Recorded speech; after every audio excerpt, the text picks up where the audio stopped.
Halo teman-teman, hari ini kita ngobrol santai soal isu pasar modal yang lagi rame banget. Petinggi BEI dan OJK kompak mundur. Lalu DPR ikut mengingatkan satu hal penting, aturan free float. Oke, kita mulai dari dasar dulu biar nggak mumet. Bayangin, pasar saham itu kayak pasar sayur. Kalau barang di lapak banyak, pembeli rame, harga lebih wajar. Tapi kalau barangnya sedikit, harga gampang banget digerakkan. Tinggal ada yang borong sedikit, harganya bisa melonjak. Atau sebaliknya, ada yang jual sedikit, bisa jeblok. Nah, di dunia saham, barang yang benar-benar beredar di publik itu disebut free float. Sederhananya, free float adalah porsi saham yang ada di tangan publik dan aktif diperdagangkan, bukan saham yang dipegang rapat oleh pemilik utama, pendiri, atau pihak-pihak yang masih terafiliasi. Kenapa free float ini krusial? Karena kalau free float kecil, ada 3 dampak besar. Pertama, saham jadi tipis dan gampang digoyang. Kedua, ruang untuk goreng-gorengan lebih terbuka karena suplai di pasar sedikit.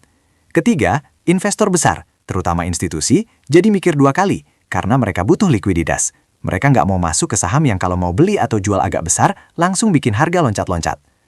Nah, kemudian muncul sorotan dari MSCI.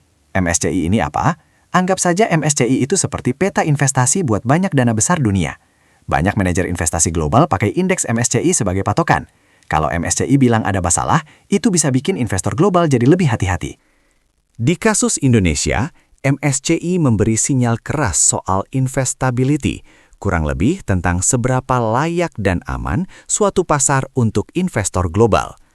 Yang disorot bukan cuma angka, tapi juga isu, transparansi data pasar, dan struktur kepemilikan. Pasar pun bereaksi cepat, terjadi tekanan besar, harga-harga jatuh tajam, sentimen jadi sensitif. Di tengah situasi itu terjadi hal yang jarang, pimpinan bursa dan regulator mundur hampir berbarengan. Ini bisa dibaca sebagai langkah tanggung jawab, tapi juga jadi penanda bahwa problem yang dibahas bukan sekedar harga saham turun, melainkan krisis kepercayaan.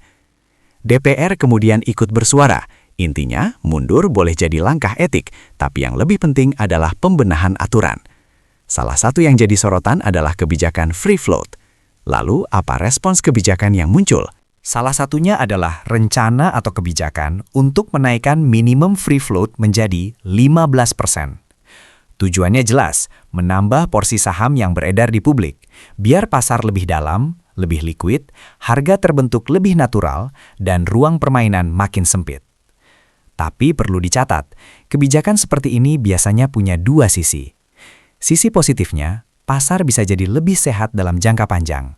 Tapi sisi jangka pendeknya, kalau banyak emiten harus menambah free float, bisa ada tekanan di harga karena suplai saham bertambah. Makanya, kuncinya ada di detail implementasi. Apakah bertahap, masa transisinya cukup, dan pengawasannya beneran tegas.